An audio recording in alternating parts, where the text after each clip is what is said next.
Hello, and welcome to Sponge Stories, the podcast for face painters by face painters. I'm Siobhan, the face behind Theatrics Faces, and I'm on a mission to lift the lid on what it really takes to build a face painting business, the good, the messy, and everything in between. Each episode, I'll be chatting to artists, industry experts, and real working face painters about the things that we don't always talk about. Pricing struggles, burnout, confidence, boundaries, growth, and how to actually make this job work for your life.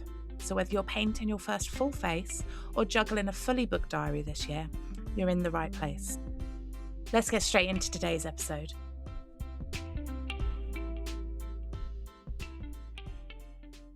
Hello, and welcome to this episode of Sponge Stories.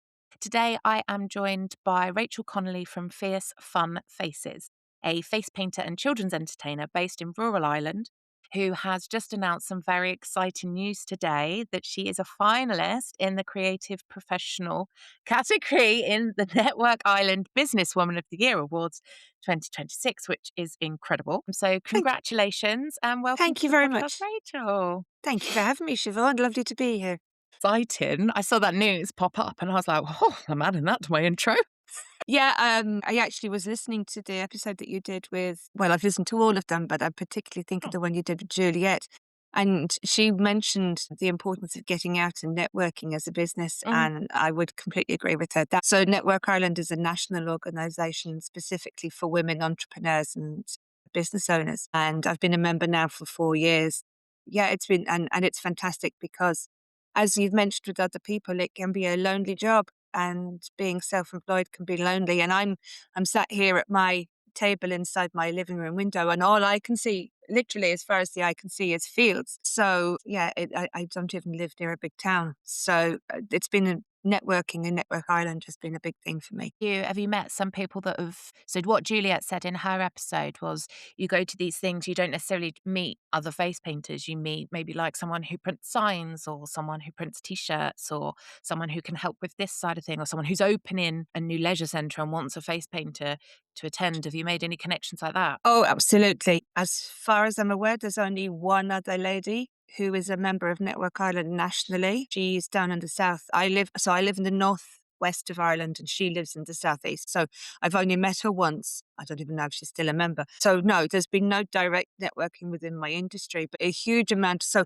I'll give you a great example. One of the ladies that I would know very well through the network is a lady called Claire Francis Fassel, who does um, personal branding, photography Oh, cool. particularly. So she would have done my headshots because you have to have a headshot if you're going to be applying for the awards. And she's done a good bit of photography for me over the years. So and absolutely, I've made a lot of contacts and I would have done business openings and things like that. But it's equally, I think one of the challenges that we face in our industry is being taken seriously, being seen as being as valid a business as any other activity. And for me, Network Ireland has been key in that because it's brought me into contact with a lot of organisations I wouldn't have met otherwise. For example, our local enterprise office, which is funding agency here in Ireland. There's one in every county.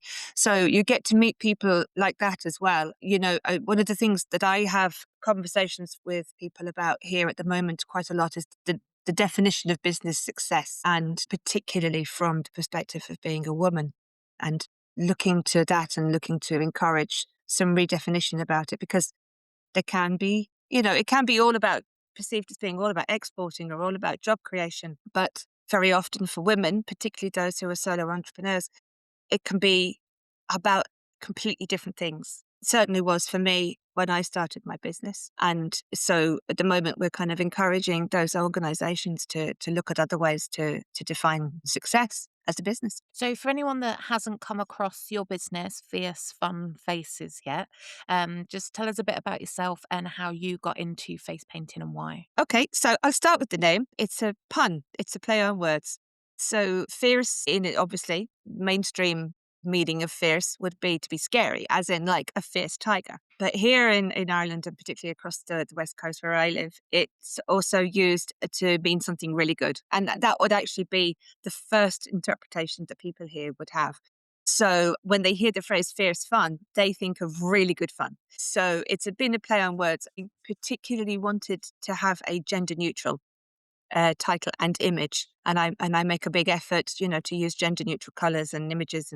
I like to, I've got a very gender neutral logo because being in a rural area, you have a much lower density of population. So you want to appeal to everybody, not just the girl mums, but also the boy mums. So that's where Fierce Fun Faces came from. Brainstormed it with my 3 kids. That's where it came from. So as people can probably hear, I have a bit of an odd accent. I grew up in the UK, born to an English dad and an Irish mum, like so many people. I grew up in Chelmsford in Essex, just down the road from where Juliet is from, and you yourself, I believe, have a connection Yeah, with it. that's right. Lived in Canterbury and Kent, went to university there. And then I moved here to Ireland for family reasons 30 years ago now. So, yeah, my accent comes and goes, moves between the 2 countries. What's it like, the face paint industry in Ireland? Is it similar to what we have in the UK, or does it feel really different? Well, I've never painted in the UK, so I can only compare it based on probably what I gather from probably reading between the lines a little bit on Facebook pages and things like that. I've never been there for any of the conferences or the jams. I would like to, but it's just I'm busy, and I'm very glad to say Yeah. that I'm busy. The first thing I would say is we're a much smaller country.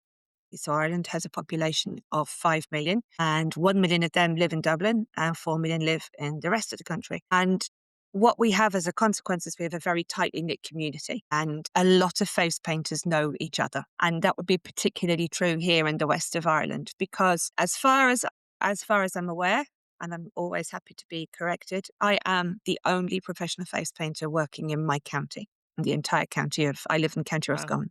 There may be hobbyists, there may be people under the radar. I don't, but I definitely, in terms of, insured and tax clearance certified face painters, I'm the only one. So when you have an event, a large event, and you need more than one painter, you need that. You need that network of people. And also, we are very hot on sharing work. So if somebody comes in with a query and you're not available, then I myself actually set up a Facebook book messenger group originally. It goes as people all the way along the west coast of Ireland, because a lot of us, I travel a lot, and I travel large distances. So, if you can't do something, there's nearly always somebody that can pick the work up or would come and work for you under your banner. So I suppose I don't know how much of a community it is in the UK. I'm presuming that because it's a bigger country with a denser population, there's probably more local networks, whereas we have one really large job twice a year, which is Smith Toys, which is an Irish company. They have 2 face painters in every store twice a year. They do one every summer, so it's coming up in a couple of weeks. And then they also have it for the launch of the new toy catalogue. And like pretty much that means that to have 2 face painters in every store, that's pretty much every professional high quality face painter in the country. So if you're looking for a birthday party on May the 23rd this year, you haven't a chance. We are literally all working. It might only be somebody who's very new to the industry that might be available. So that's very community building, and that's all down to, there's one lady in particular in Dublin, Ola, who organises all of that and does a fantastic job every year. Wow. Because you're based, you said you look outside the window and it's fields and fields. Because you're based in a very rural area. Yeah. What's that been like when building your business? Do you find you have to travel a lot for work? Yes. I mean, yes is the short answer. I do. I travel a huge amount for work on some very bad roads, although our roads, we have a lot of very, very, very good roads and an increasingly a good quality road network. I think there's an assumption sometimes that the west of Ireland in particular is nothing but small, tiny lanes. That's not true anymore. Um, so I don't know if you know this, but Ireland is divided into 4 provinces, and I live in the province of Connacht. So Connacht is made up of 5 counties, which is, I always forget one. There's Roscommon, the one I live in, Galway, Mayo, Sligo, and Galway, Mayo, Sligo, Roscommon. Who have I missed? I've forgotten one. That in itself covers a huge area. Like I can leave my house and drive directly west. I can head for a place called Belmullet on the far coast of County Mayo, which is only the neighbouring county, and I'll be driving for 2.5 hours, which is the same length of time as it would take me to get to Dublin. So I, because of what I do, and because what I do is quite unique, because I do more than just face painting, I do a lot of traveling, a lot of driving. I do sometimes do full 2.5, 3 hours drive to and from a job. Just for one job. Yeah, yeah. I mean, obviously, I wouldn't do it every day. People pay. They pay Yeah, for yeah. the privilege of me coming. I'm going to be honest. I live in a beautiful, beautiful, beautiful part of the world, and I appreciate it every day. Sometimes I will take those jobs because it's actually paying me. Someone's paying me to go somewhere I've never been before or seen before, I and I suppose if might you're only work 2 driving hours. Yeah, if you're driving on beautiful roads across a beautiful country listening to my podcast and other Of podcasts or course. music, then that's not too bad if you're getting paid to do that. I suppose it's different if you're stuck in tail to tail traffic on the M25, wondering, Oh wondering why yeah. you took that job on. And I think sometimes, whilst I might do a lot of driving, I might cover a lot of distance. I'm probably in the car just the same length of time because I don't, Mm, genuinely sometimes my traffic might only be sheep on the road, or, you might hit a little bit of traffic in the middle of a very small town. Or it's getting, I have, when I'm planning a journey to any job, I always add an additional 10 minutes. And it's what I always refer to as tractor time in case I get stuck behind a tractor, because that's a real genuine thing for me. But especially we're coming the into the summer tractor now. tax. Tractor time. Always have to leave 10 minutes so that I don't Uh, then end up getting frustrated and stuck behind the tractor and pass it out or overtake it in a dangerous way, on a small road. so do you ever feel like being outside of a city, so being outside of Dublin then, puts you at a disadvantage? Or do you feel like it gives you more exclusivity over your county? I mean, on a personal level, having grown up within 30 miles of London my entire life until I moved here, being away from that was, moving to a very rural area was very challenging on a personal level. I don't think I've still made my peace with it.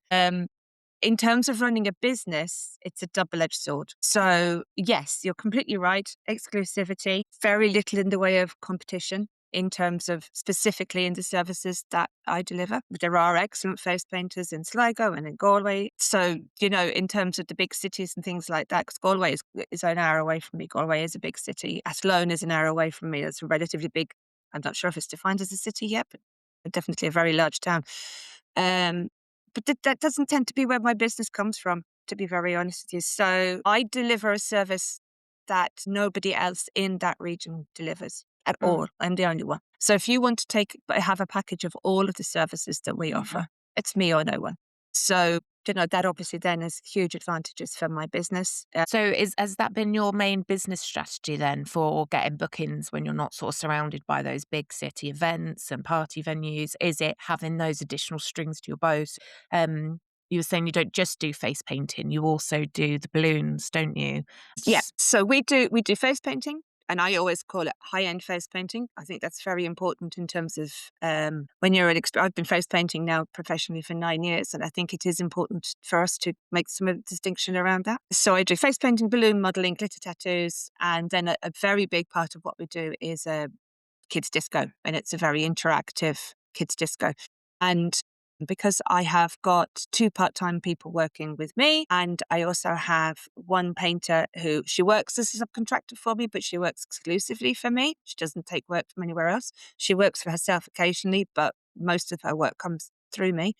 We do a lot of very large events during the summer that are just face painting and balloon modeling. So being able to have two people to do those two services side by side has been very important to my business. When the weather is bad, and the weather here can be very, very bad in January, February, March. Nobody's hiring a bouncy castle here, let me tell you. We've had a really bad summer. I'm smiling to myself because I feel sorry for the bouncy castle people because they've had shocking weather. And my kids' disco is very, very popular during the winter months. So what advice would you give to face painters who were trying to grow a business in a quieter, more remote area? So obviously we're not quite as remote across the UK, but there are still spots where you are far from a city and you don't benefit from that sort of high footfall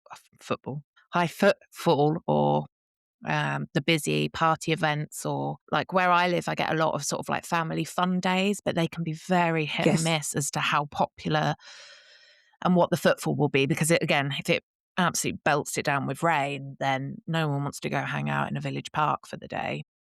No. So, I would say, the three things I would say are: one, diversify. So you need to have more than one string to your bow. And when I first started, I was doing everything myself. So, I would go to events and I would do face painting and balloon modeling.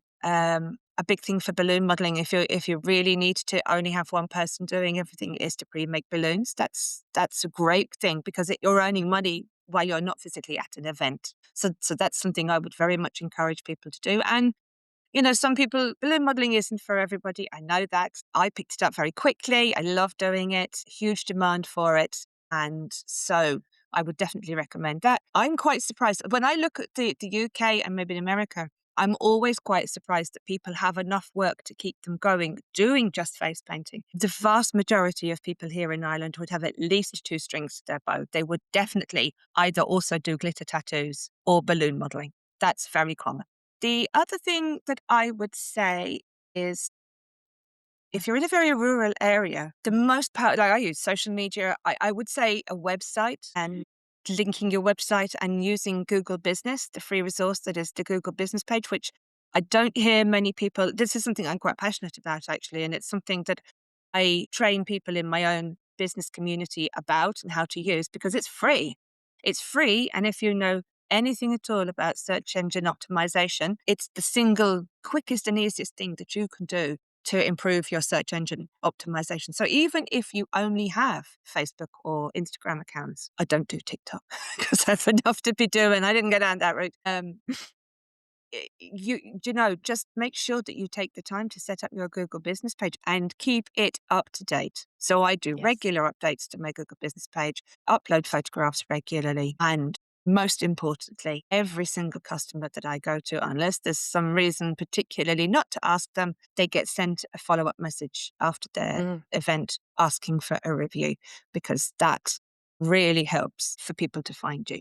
So that's been a big part of covering such a large geographical area and keeping the word out. The other thing is to develop relationships with state-funded organisations. So I have absolutely no idea anymore because it's been so long since I lived there what the community development industry looks like in the UK. I used to work in it, but I know what it is here intimately in Ireland. We have different organisations that are national and regional and local, that support families and children.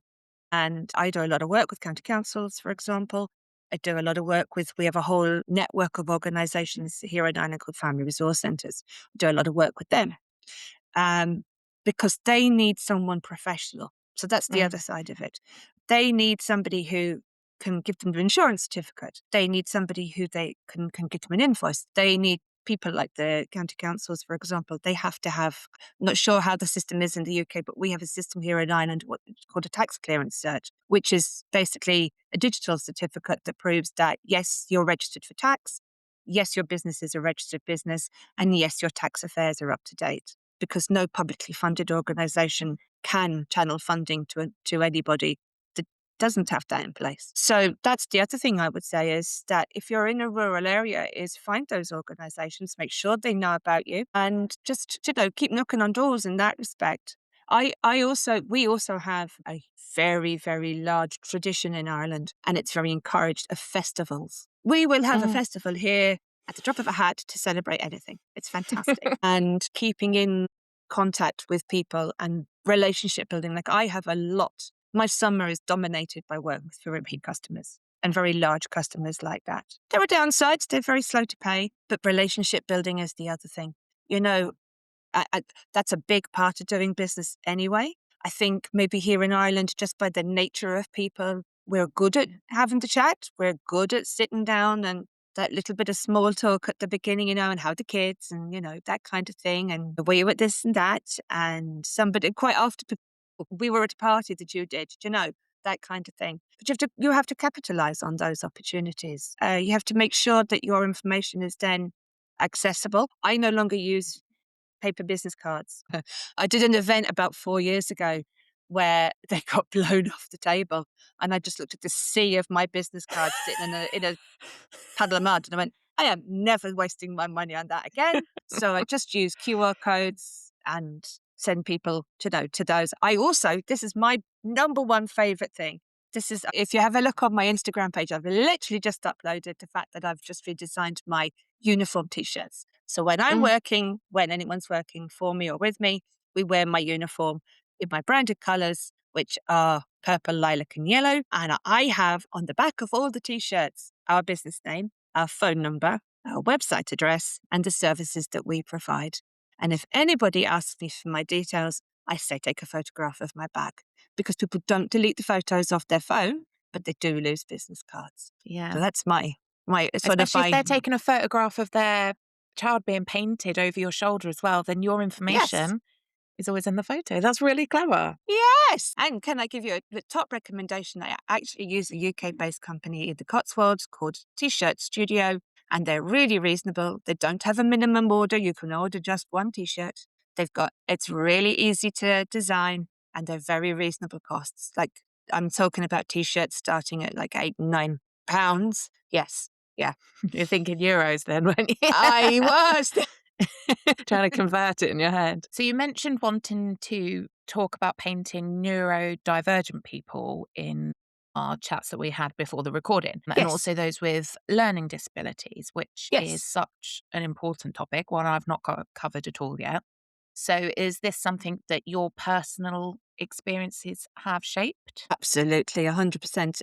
So I am the sibling of a person with Down syndrome. My brother, my only brother, my only sibling is the fantastic Luke. So intellectual disability has been a dominant part of my life. We lost both our parents by the time I was 25. That was actually why I moved to Ireland. My mum had moved back to Ireland after our dad died. The quality of services here for Luke are exceptional. So when my mum was also unwell and I came to Ireland to look after them both, it was very clear that we were never going back to the UK. So mum passed away. And so it's been me and Luke for the last 30 years. And yeah, he's a huge influence on my life. And then in addition to that, my middle child is autistic. So there's a very good chance I also have some form of neurodivergence myself. Never been diagnosed, so not going to claim it for myself if it's not there. Now, autism, I'm sure, as I'm sure many people listening know, the language around autism has changed a lot in the last 10 years, continues to change a lot in the next few years. We no longer refer to somebody as being high functioning autistic or anything like that. So it simply is if someone's autistic. My child is just finished their degree, so we wouldn't be as impacted by autism as some families. But yeah, it's my lived experience, and it would be something that I'm very passionate about. Accessibility of what we do is something I'm very passionate about, and just nudging people who don't have that experience. And I don't expect them to know the things that I know. There are little things that we can all do that just make our services a little bit more accessible, both as individuals and also in the way that we present information, maybe at events and things like that. I also do, so I'm also very involved with an organisation in my neighbouring county called Mayo Autism. They do a lot of social events for young people on the autistic spectrum, and I paint for them and we do balloon modelling for them 3-4 times a year. So I do have experience of working with individuals whose lives are maybe more impacted by their autism than maybe in my own family. So what are some things that we as face painters might not think about when working with autistic children or children with additional needs? What can we do? Okay, I would preface this by saying that we cannot generalize about any person with any form of disability. And therefore, I'm going to be speaking very much in general terms. And what I'm saying isn't necessarily applicable to every person that you may meet with any form of neurodivergence or an intellectual disability or a physical disability for that matter. The first thing I always recommend people do is just take a breath and slow down. So if you look at around you at an event, if you're sat at a very busy show, for example, there's a very high possibility that the service you're providing may be one or possibly the only one that is fully accessible to that young person. So just take a breath, take a moment, ignore the queue, ignore the noises around you, and just take that moment to have a shared moment between yourself and that young person. I would say that communication is key. Don't make any presumptions about their own abilities. There are people who are nonverbal, for example, who are highly intelligent. If you can at all, take your cues from whoever they are with. You will be able to pick up very quickly from the way they're spoken to by their family member, whoever is supporting them, as to how you should speak to them. but don't use a baby voice, okay? Unless they're a very small child and you're already doing a baby voice, that would be suitable, but please don't speak down to anybody. Use your normal tone of voice. And there are more ways of communicating with people than just spoken word. So, for example, there are two things that I do to make my service more accessible to people, for example, who are nonverbal or who may not speak very good English. So I always use a picture board for my display rather than a word board. I know that's entirely a personal preference. This, for me, I do it for two reasons. The first is the child can literally just point to what they want. But the second thing is I have painted myself. I don't use generated images from anybody else. I paint all of my images myself because that way the child knows within reason exactly what they're getting. And that can actually be very important for children who are neurodiverse, because if they see a tiger on the board, but the tiger on their face is completely different, that may be a challenge for them. So that's one of the things I do. The other thing I do is I use what I'm sure I didn't invent them, but I call them show sheets. So they're particularly useful when we're doing an event that's very busy or where there's more than one person painting with me, which is to take the designs, make them smaller. I use Canva and I print them all out onto an A4 page. And that way, when the child is physically sat in front of me and they are maybe for whatever reason unable to communicate what design they want, I am empowering them to communicate directly with me. I'm taking somebody else out of the situation. They can point at the picture. And this is a great example of when you slow down, take that deep breath. Give yourself the chance just to drop the shoulders. It's a wonderful thing. And because they may need an extra moment to make that choice. And they may also need some support. You may need to speak out the names so that they can then, if they are verbal, that they themselves can then clearly say what it is that they want. And that's very important to me. Choice like that is very important to me. The next thing you can take into account is just to have some awareness around sensory preferences. So this is what people used to refer to as sensory issues. We, as a community, try to take the negativity. An issue implies that something is wrong, that it's a problem. It's not wrong. It's not a problem. It's literally just the difference between you and me. You have sensory preferences. I have sensory preferences. One of the big things is for a child with sensory preferences, and not all people who are neurodiverse have them. So that's very important to say, but quite a lot do. My own son has. So I, for example, wouldn't just go straight into painting someone's face. I would do a sensory test. I would ask them if I could touch the brush on their hand first, and I'd use a dry brush. I have a very fluffy brush that I use, lovely soft brush. The second thing that I would then do is, okay, we're going to add some water to this now. So because you've got to change from being dry and warm relatively to being cold. You then tried that, and I often do it on a more sensitive part of their skin, which is the inside of their wrist. I also empowered them to have a way of controlling the situation. So I say to them, if you want me to stop at any time, that is absolutely fine.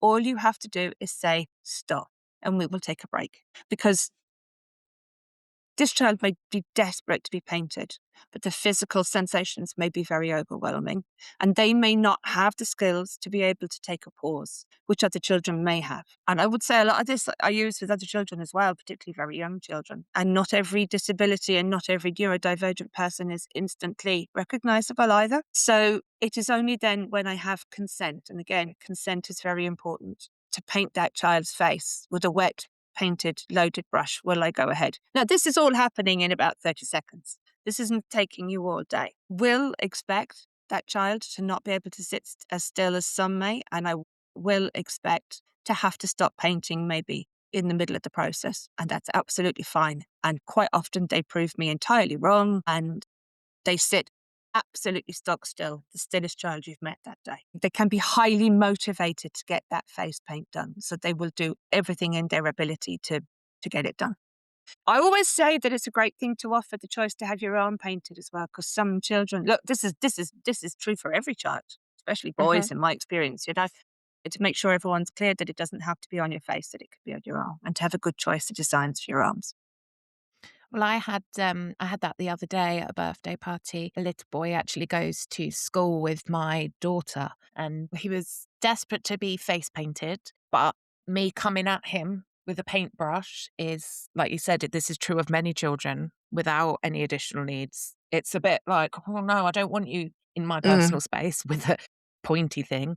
So I said, well, why don't we do your arm first and you can watch me do it? And he was able to stay still long enough for me to do his arm, Yeah, went off, and then came back 10 minutes later and I had to do his entire face and his whole yeah, other arm yeah, because it was very much paced by him. exactly. And the mum was absolutely delighted because she said, that's the first time we've ever been able to get Yeah, to that yeah. point. I hear that regularly. I met a young man at an event at the end of April, non-verbal. Non-verbal and English wasn't the family's first language, with all sorts of communication challenges, which is again where I come back to, being able to point at something is actually really useful. Ireland has, in the last 5 years, we've had a huge increase in migration from places outside of Ireland. And it's, this is quite new in Ireland. So we are all still adapting. We have where I live, quite a large community of people from Ukraine. We have quite a large community of people from Syria, and we have always had a large community of people from Brazil. So you're quite used to the fact that there may be people for whom English is not their first language or Irish is not their first language. And just being able to have that this young man was nonverbal. They'd been queuing, but he'd been off playing. Mum had queued, and I could see written all over her. She was tense. She was tense. And I just said to her, it's okay. But this is good. We'll do what we can do. And like I spoke to this young man, I made sure he made his own choices. He showed me what he wanted painted. I showed him he wanted a rainbow with clouds. I showed him my paints, my rainbows. I kept my choice down. I would narrowed it from maybe 6 down to 3. He chose his paint, no problem. And he then proceeded to sit absolutely stock still. His mum was like behind him. And I was talking all this, and I was saying, okay, if you need to stop, you tap my hand. Okay. So he did tap my hand at one point, and we just stopped and we breathed. We took a moment, and I kind of lifted my head for the first time in the whole day. And then we moved on to glitter. Would you like glitter? I showed him on my own hand, as I do with a lot of kids, what glitter is. So I poured the glitter into my right hand, and I said, if you want glitter, you tell me this hand. If you don't want glitter, this hand. And he used his forehead, and he tapped my hand with the glitter on with his forehead. And I was like, fantastic, we're going to have glitter. You need to close your eyes. And he closed his eyes, no problem at all. He understood entirely what to do. That mirror moment, I'm giving myself goosebumps just remembering it, because being Oh, able to empower a young person, and his mom was in bits. So I actually had a friend of mine queue managing at that, but she actually, the two of them were there having a hug silently behind us, because this mum, she didn't think he was going to be able to have it done. And there he was, like every other child, enjoying something that she genuinely thought wasn't going to work out, but she had done absolutely her best to delighted to with it. facilitate him in having. Yeah, like to me, those extra couple of minutes are worth everything. And the other thing I would say as well about people who are on spectrum, who are on the autistic spectrum and maybe have an intellectual disability, is it can be quite hard to explain to somebody who hasn't ever had this lived experience. But in some ways, my brother is his full age. So my brother's 48. And in most aspects of his life, he's a 48-year-old. But his intellectual capacity would be measured at that around 2 or 3-year-old. So in some aspects of his existence, he is a 2 or a 3-year-old. Lost his choice, for example. You don't know which of those versions of that person you're going to meet, but it's probably why some people with an intellectual disability are quite happy to queue for an hour to have their faces painted, whereas other boring, dull adults wouldn't even dream of having it done. First of all, they are more spontaneous. They're more in touch with their joy, and that's a fantastic thing. But second of all, they also may not have had the opportunity, particularly older people with an intellectual disability, because these events may not have existed. They may not have had access to them. So the fact that they do now, I did an event at Christmas, and there was a group of young men. They were enjoying, it was like a Christmas market, and there was no way they as a group were going to queue. So when I finished, I just moved over the table and I introduced myself and just asked, would anybody like something? And they were absolutely delighted with themselves. But there was no way they were ever going to have the capacity to stand in the queue for physical and emotional reasons. So, you know, sometimes us going outside of this is all very easy to me. This is my life. This is my normal. I get that. But I would very much encourage other painters to, see the beauty in these opportunities for us. Like, if you're ever going to meet somebody that truly appreciates and gets the same joy as an adult from the paint and glitter that we get, yeah, it's probably a person with Down syndrome or an intellectual disability, because they just have that much more at the surface. And don't be afraid. Don't be afraid. Use the Well, I was supports of the going to people with them. say, what would you say to painters who maybe feel nervous because they're worried about getting it wrong or offending someone or upsetting someone? I think some people probably get in their own head a little bit about it and feel frightened that they're going to do the wrong thing or say the wrong thing. Yeah, I mean, look, I get that. I totally understand that. And look, I experienced that with other communities that I'm not familiar with, you know. Mm, I think the fact that you're even self-aware enough to feel like that is half the battle. And as with everything else that we do, kindness, just a little bit of kindness goes an extremely long way. Maybe after listening to this, just take 10 minutes to go online and just have a quick Google about what are the current and appropriate terms of language that are used for people who are autistic, people who are autistic. So you'll notice I'm using person first language, people who are autistic, people with an intellectual disability, person first language. It doesn't take that, go to Down Syndrome Ireland, go to MenCap in the UK. They've got fantastic resources, literally 10 minutes of reading and you will allay mm, half your concerns. But also the vast majority of people that you will meet will have somebody else with them because that person needs some support. It could be a parent, could be somebody that's working within a support service. So never talk about the person, speak directly to the person, but it's absolutely okay to ask questions of the person that is there with them for support. And in some cases, that person may presume that you need that level of support from them and they will initiate it, you know? But at the end of the day, they're just people. They're literally just people. They're kids. They are the center of the universe for the family to whom they are born. And there really, really genuinely are much more things in common with your normal everyday child than there are differences. And you know what? If you're afraid that you're going to muck up, say so. Make a joke out of it. Just say, oh, it's lovely to meet you. I've never met a person like you before. My name is, I always introduce myself by name. I personally, I'm not a big one of asking kids their names because I have a whole child protection thing around it, particularly if I'm in a big public space. I prefer not to, if they choose to introduce themselves or if the parent does. And I think it's nice to have that. Sometimes I will in that context, but just like I'm saying, listen to this, take a deep breath, slow down. That's the biggest thing I can say to anybody is give yourself that, just ignore the rest of the world. You will be, and I almost always guarantee it. And it's something I see online quite a lot.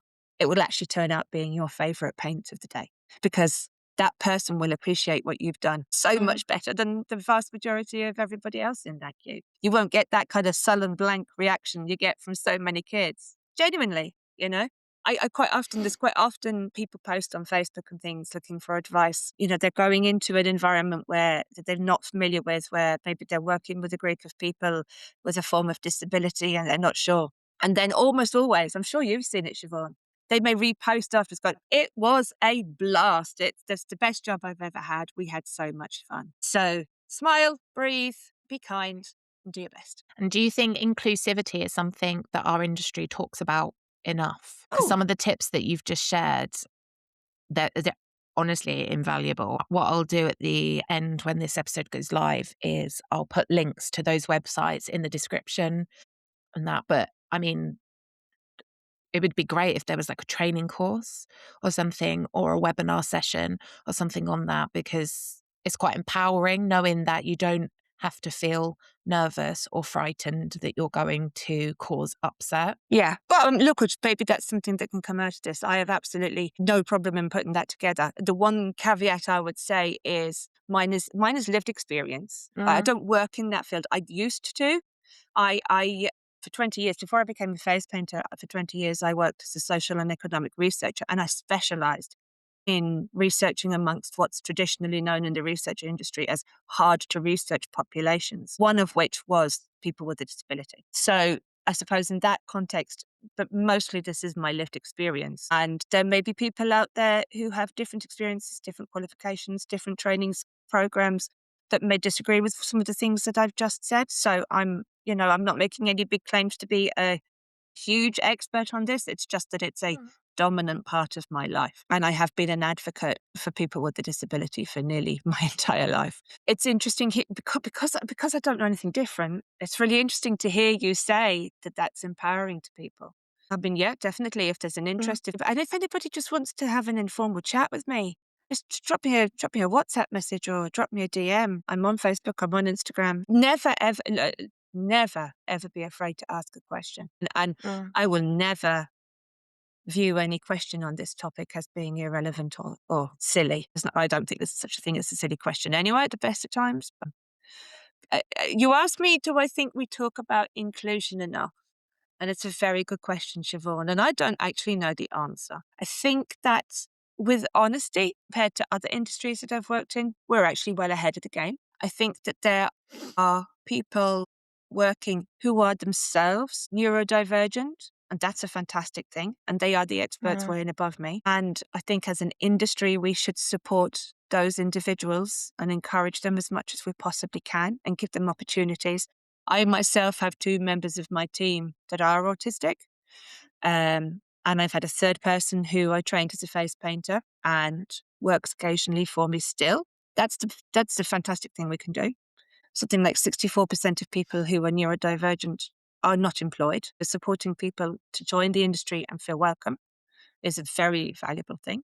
I suppose being better than other industries doesn't mean that we're good enough. So let's keep talking about it. Yeah. We don't have to force the situation, but let's just keep talking about it. It is something that I mention quite often. I do mention it, throw it into the mix because I'm sure we all see it.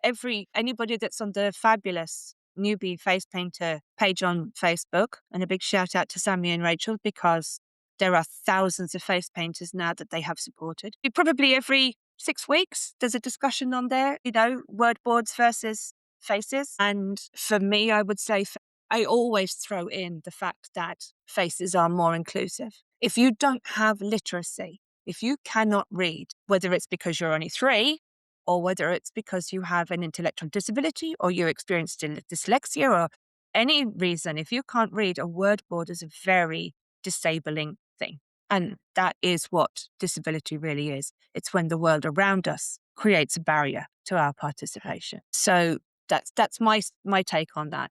I do see the other side. I do completely see it from the side of people who really just want to paint a different version of a unicorn. I get like that myself. Or for whatever reason, they just don't want to have to do the faces themselves. And I personally, how I do mine is I paint an original onto a face picture on a paper. I print it. I then take a photograph of them, and I use Canva to put 4 of those designs onto an A4 page. I then laminate those pages, and I swap all of those pages in and out for the seasons and the mood and the humor and everything.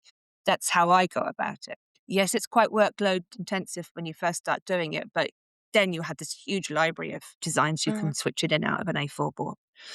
I suppose that's a very long-winded answer to a question that I hadn't considered before. Yeah, I mean, I think we're better than some, but we can always be better than we are now. I think going back to what you said about as an industry, I think our industry lends itself to neurodiverse people anyway, because it is a very creative industry. So, I mean, for me, I've never been tested. I would say that maybe I do have certain traits that one would suggest it would be similar to those diagnosed with ADHD.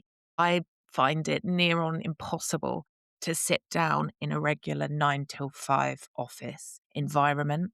This job is amazing for me because it's just so different, it's so diverse, and I can also do as much or as little as I like. Being self-employed as well, I think, because you don't have to conform to not societal standards, but that office policy of wear this, do this, behave like this every single day. I would say that as a very patriarchal structure of working, the 9 to 5 office one. So I think it's not a surprise that we're such a female-dominated industry, and I completely agree with everything you've just said. Absolutely. Certainly, I have no diagnosis of neurodivergent at all, but when my son was having his assessment done, And there are definitely things that we have in common. Absolutely. Yeah. Unequivocally. And there is a very strong genetic element to autism. So I'd be more surprised if I wasn't than if I was.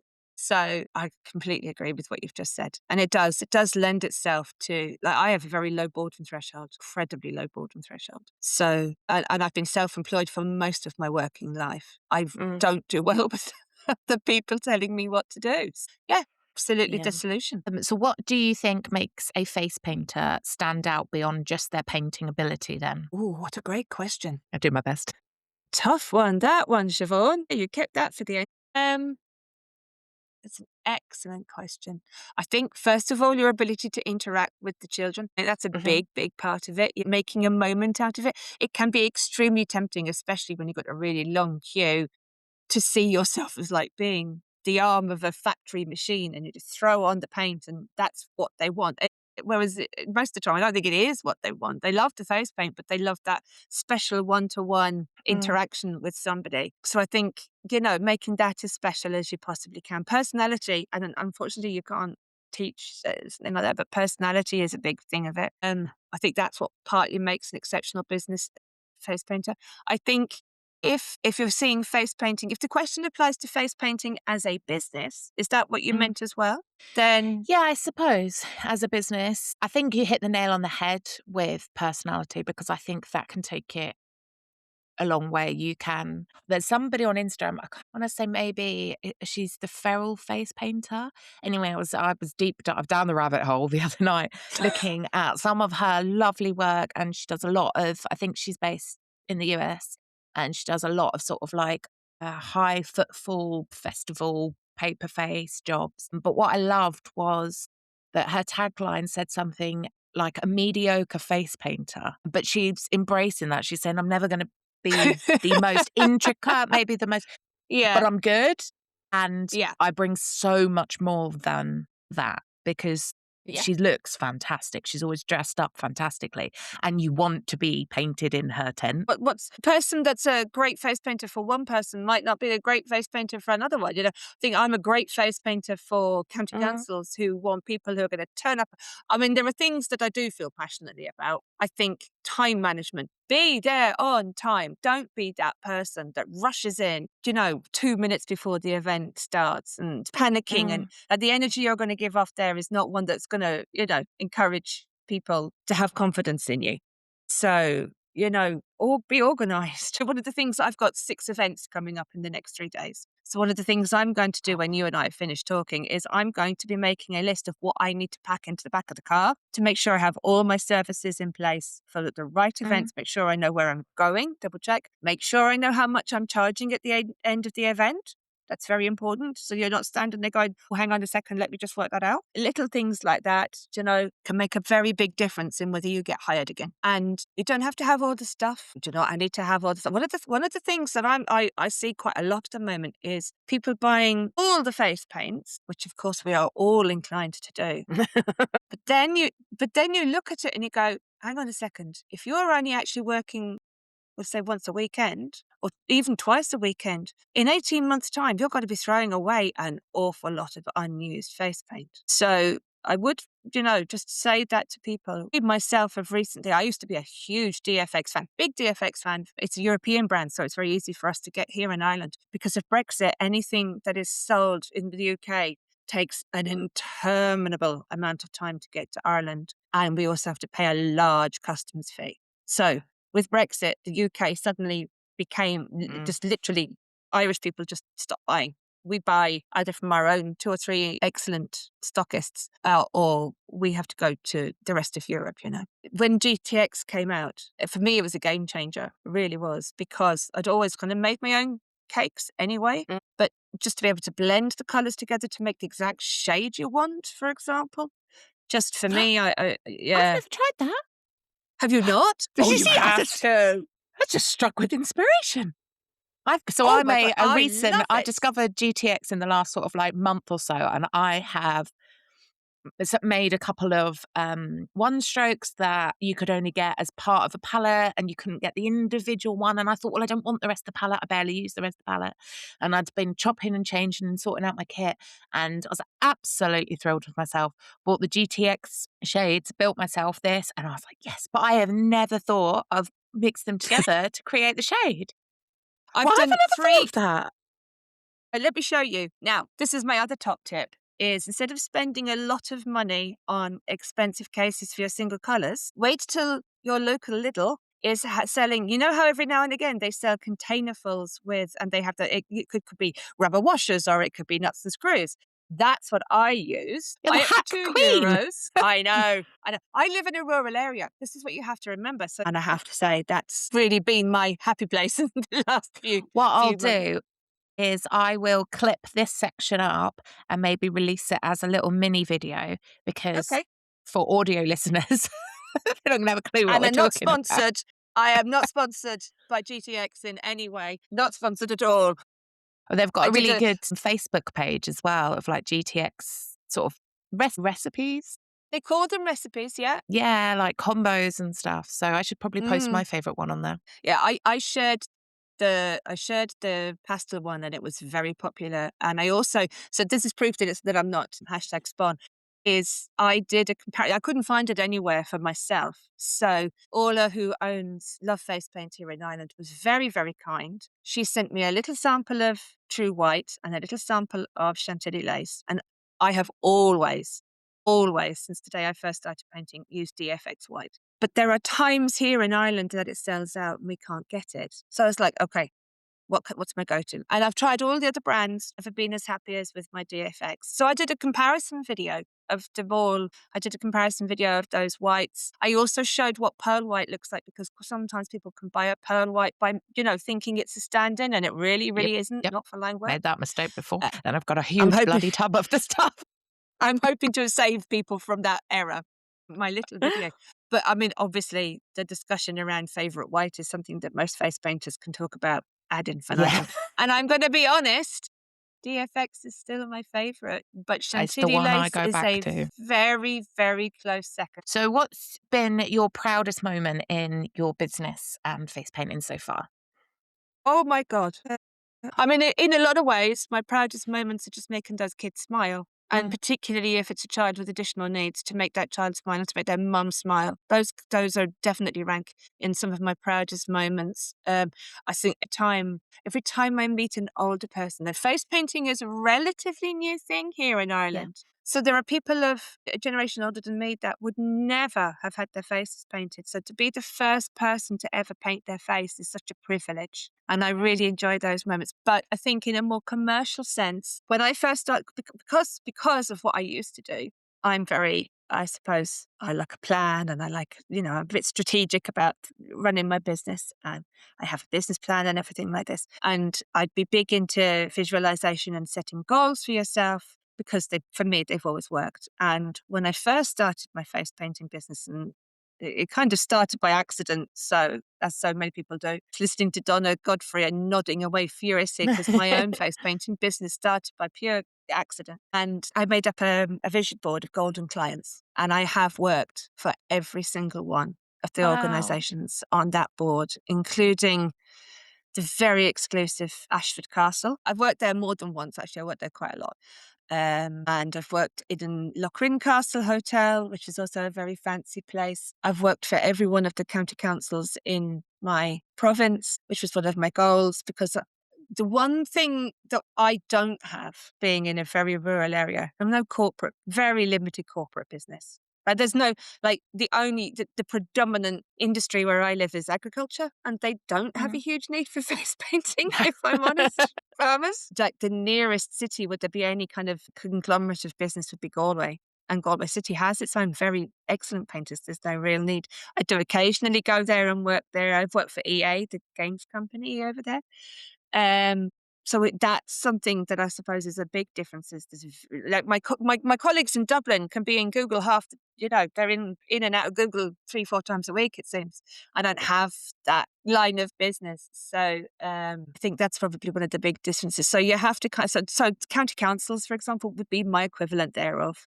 And so, yeah, that's probably in the big scheme of things. But really and truly, when I'm an old lady and I'm looking back on it, I'd say, yeah, the little girl that we all know that comes every time you have an event to have the same unicorn painted, and you've watched her grow up. I have a couple of people like that, and it's just, you think, yeah, I'm definitely doing something right here. So this is a new segment that I've started doing, mix it up a bit.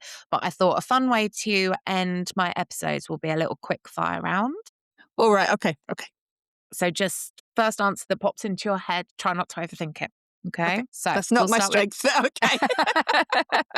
We'll start with an easy one. Tea or coffee?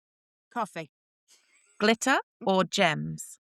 Glitter. Full face designs or speedy cue work? Speedy cue work. A one stroke or a split cake? One stroke. Brush or sponge? Brush. Festival bling or classic cheek art? Cheek art. Indoor party or outdoor festival? One particular outdoor festival is my absolute favourite event every year. It's called Night and Day Festival. But the rest of the year round, indoor party. I suppose it does rain a lot over there, doesn't it? It gets bloody cold here. Yeah. Favourite designed paint? It's like asking me to choose between my children. I love a princess crown. Yeah, I love a princess crown. I'll just leave it at that. Least favourite request? Anything I've never heard of. Choose not to paint anything that involves weapons. So I will just politely say no and move on. So I don't do Fortnite, for example. What design do you pretend to enjoy painting? That's such a good question. The one that we go, oh, I love painting. While in the back of your head going, I've completely forgotten how to. Mermaids. Still, I've painted mermaids in about 10 different ways, and they're always really faffy. And yeah, mermaids. I think mine's Spider-Man. I think I'm just like, oh, yay, another Spider-Man. Don't paint him that much. I really don't paint him. It's Really? always on the board, but I might do one an event. Yeah, not that often. Oh, I mean, yeah, no, I'm just like, I just move on. There's other superheroes. Yeah, there will only ever be ones, but I think maybe sometimes unicorn can like when I first started painting, it's like when unicorns were suddenly having their big their big day, and like I genuinely could do birthday parties where I only painted unicorns. Yeah. Product that you couldn't work without? DFX white. Do you prefer music while painting or peace and quiet? Peace and quiet. What's the best item in your kit? Oh my goodness, my case. So I have one of the cases made by the fabulous Emma Green. I'm trying to remember the brand name. And I'm sorry, Emma, I can't. No, it's I bring you to it. It's right here behind me. It's one of the kind of suitcase ones. Oh, nice. Yes. So I've had it. It cost me a lot to import it here from the UK, but it was worth absolutely every cent that I paid on it. If you weren't face painting, what would you be doing? God, I have absolutely no idea what I would be doing. Like I said, I had that very sensible, very structured, grown-up job, and I kind of burnt out of that. That's why I moved out of it. Probably something in community development. Yeah, probably something. Probably something in community. I don't know if that's here. That's a very common phrase for an industry. I don't know how common it is in the UK. So by that I mean working, probably paid by a state agency or a charity, working within a community to particularly passionate about supporting women. So probably something like that. Okay. And then last question then, where can listeners find you, follow your work, or get in touch with you? Okay, so you can find me on Instagram and Facebook as Fierce Fun Faces. You can find me online at fiercefunfaces.ie, and we have an award-winning website, by the way. And you can DM me if you're in Ireland. You can DM me. But yeah, or just Google me. As I said earlier on, big fan of promoting people to take advantage of that free resource. So yeah, Google me, and I'm very pleased to say I test it. I get other people to test it because you can never tell on your own phone. But once every 3 or 4 months, I get the ladies that I know from Network Ireland just to Google a face painter near me. And I've been at the top of the search list now for the last 2.5 years. So that's a big achievement as far as I'm concerned. That's what you want, isn't it? Yeah. Yeah. That's what you want. So very often I don't even bother saying to people, here are my details. I just said to them, just Google Face on Faces and you'll find us.